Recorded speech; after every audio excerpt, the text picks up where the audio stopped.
One of the best parts about being on this program is that you are viewers from across the country, and you are radio listeners. That's right, we're on TV and radio at the same time. Often send us the names of CEOs or celebrities or authors that we should interview. One such author is Keyvan Salehi. I believe I'm saying that right. He is the president and CEO of Nighthawk Gold. We've been talking about gold for a while here.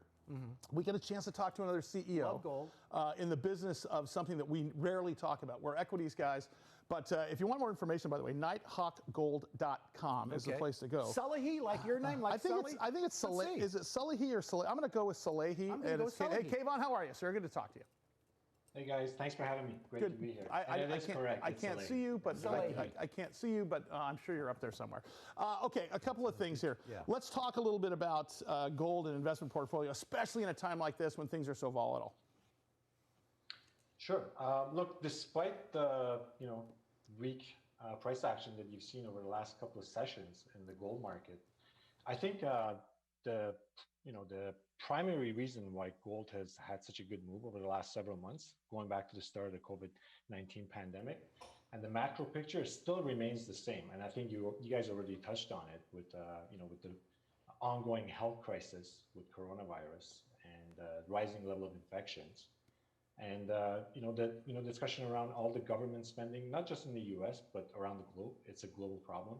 And stimulus, and I think that basically sets up gold pretty good for the next couple of years. Well, let's talk about that for a second. By the way, you guys are publicly traded under the stock symbol right here in the U.S. of MIMZF, but also up in Canada at NHK. I'll put that up on our website at bigbizshow.com. You mentioned the stimulus, Keyvan, and that's interesting because with the amount of money we've printed here in the U.S., we have to monetize that at some point. We're either going to have to raise taxes, we're either going to have to stop spending, which we won't happen with the U.S. government, or we're going to have to monetize it. That is one of the reasons why gold is going to become. I mean, if you look at money flow and then you look at dollar volume into the market versus interest rates, we're going to see potentially hyperinflation. That's one of the reasons gold might be attractive right now. Do you follow that category, or do you agree with that? I agree. I agree 100%. Look, I think at some point we will see higher taxes. I don't think governments are going to stop spending less money. So I think that's probably, that's going to be kind of unlikely, but we'll see. But I think in order for us and for all governments really to continue printing money, the Fed, all central banks are going to have to keep rates low so they can borrow that money and monetize that debt. Yeah. Which again, I think to your point earlier, it's pretty good for the overall general stock market. And I think gold can actually participate in that upside as well. Talk to us about your company, Nighthawk Gold, nighthawkgold.com. Once again, they are publicly traded, MIMZF. Talk about your company in specifics. Sure. Nighthawk is a Canadian-based exploration company. We own a very large and highly prospective land position in what is referred to as the Indian Lake Greenstone Belt in Canada's Northwest Territories.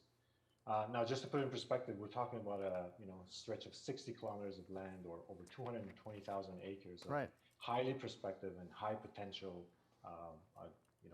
land position that has already shown a lot of potential for additional discoveries. With all the work that's been done to date, we've developed a resource of just close to 2 million ounces in our core asset, which is the Kolomak Gold Project, in addition to having identified a number of highly prospective targets. Yeah. And when you talk about that, what is the arc of that story? Are we in the ground? Are we still exploring? Are we taking gold out of the ground now? But maybe. Yeah, we are. This is going to be an exciting and I think a transformational year for our company. On the back of those 2 million ounces of resources identified to date, which has been, it's been a very limited exploration campaign since the company was founded over the last several years. So. It is a good starting point for us to actually start moving up the food chain a little bit as we advance our projects. We are looking at a very aggressive and accelerated exploration program this year. And over the next 2 years, we're looking at doubling all the work that's been done to date by the company in an effort to substantially increase that resource up to 2 million ounces. I want to know, you ever put dots on the map behind you where you've been, cool spot, looking for gold, or just, hanging out? Hey, Keyvan, listen, I want to have you back because obviously, we need a gold expert here these days, and I think it's interesting to sort of see, at the hands of a freaking CEO of a gold company, what they think of why gold is valuable. I mean, obviously it is. Thanks so much for swinging by there. His name is Keyvan Salehi, not Sully. Salehi, I was going to say. No. Sometimes Nighthawk Gold Heart, MIMZF is the stock symbol. You can go to nighthawkgold.com. All right.